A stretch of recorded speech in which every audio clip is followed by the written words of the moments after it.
কত কষ্ট করে জমানো নিজের এই টাকাগুলো আস্তে আস্তে চলে যাচ্ছে, খুব খারাপ লাগছে। যদিও এই কাজের জন্য আমি কোনো দিন ভাবতেও পারিনি, রাখিওনি।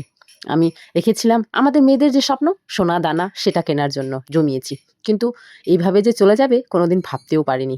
যাকে সবটাই ভগবানের ইচ্ছেই হয়, কোনো পরিস্থিতির দ্বারাই হোক বা কোনো মানুষের দ্বারাই হোক, ভগবান যেটা চাইবেন সেটাই হবে, আমাদের সেদিকেই যেতে হবে।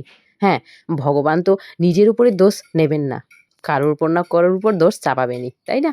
টাকাগুলো আমি দিতে পারি, কিন্তু আমাকে পুরোপুরি হেল্প করছে দেখো আমার দুই বাবা, আর শান্ত সাথে আছেই। তো বুঝতেই পারছো বন্ধুরা, কদিন আগে এখানে গলাঘরটা ছিল, পুরোনো গলাঘরটা, সেটা পরিষ্কার করলাম শান আর আমি মিলে।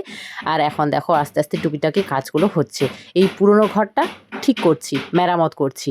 সবাই ইউটিউবের টাকায় ফেসবুকের টাকায় নতুন ঘর নতুন বিল্ডিং তৈরি করে, আর আমি দেখো তো বন্ধুরা পুরোনো ঘরটা মেরামত করছি।